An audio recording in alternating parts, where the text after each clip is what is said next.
Vladimir Ilyich Lenin. What is to be done? Burning Questions of Our Movement, published March 1902. Conclusion. The history of Russian social democracy can be distinctly divided into three periods. The first period embraces about 10 years, approximately from 1884 to 1894. This was the period of the rise and consolidation of the theory and program of social democracy. The adherents of the new trend in Russia were very few in number.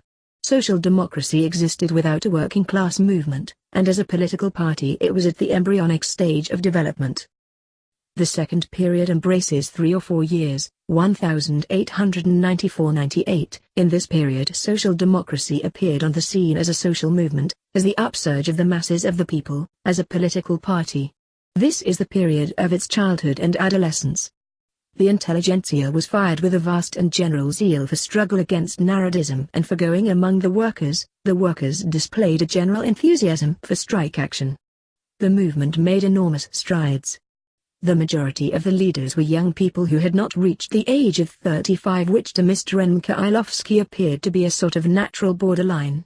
Owing to their youth, they proved to be untrained for practical work and they left the scene with astonishing rapidity. But in the majority of cases the scope of their activity was very wide. Many of them had begun their revolutionary thinking as adherents of Narodnaya Volia.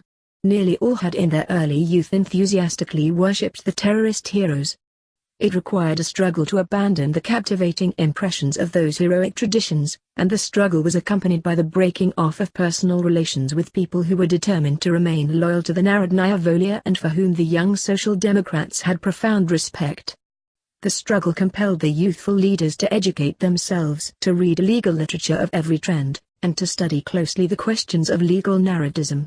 Trained in this struggle, Social Democrats went into the working class movement without for a moment forgetting either the theory of Marxism, which brightly illumined their path, or the task of overthrowing the autocracy.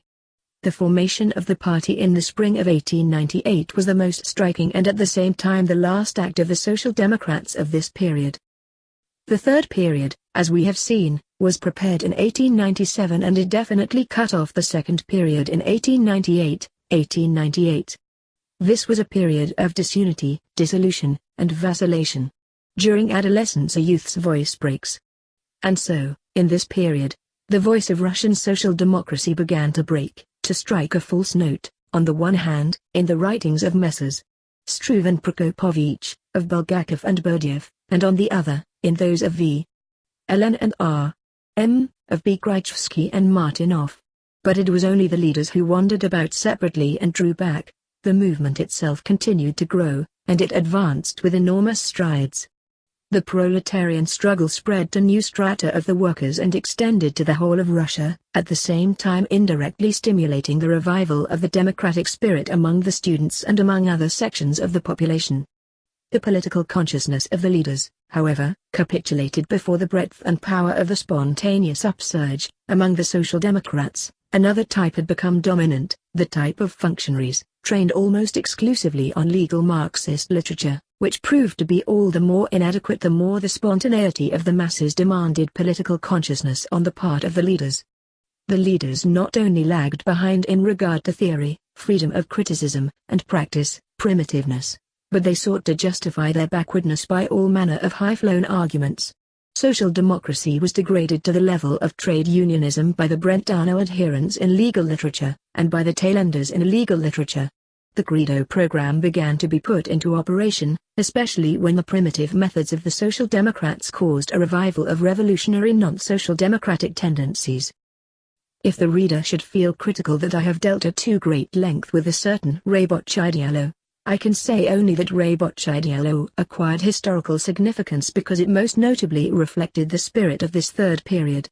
1. It was not the consistent R.M., but the Weathercock-Grachevskys and the Martynovs who were able properly to express the disunity and vacillation, the readiness to make concessions to criticism, to economism, and to terrorism. Not the lofty contempt for practical work displayed by some worshipper of the absolute is characteristic of this period, but the combination of pettifogging practice and utter disregard for theory. It was not so much in the direct rejection of grandiose phrases that the heroes of this period engaged as in their vulgarization.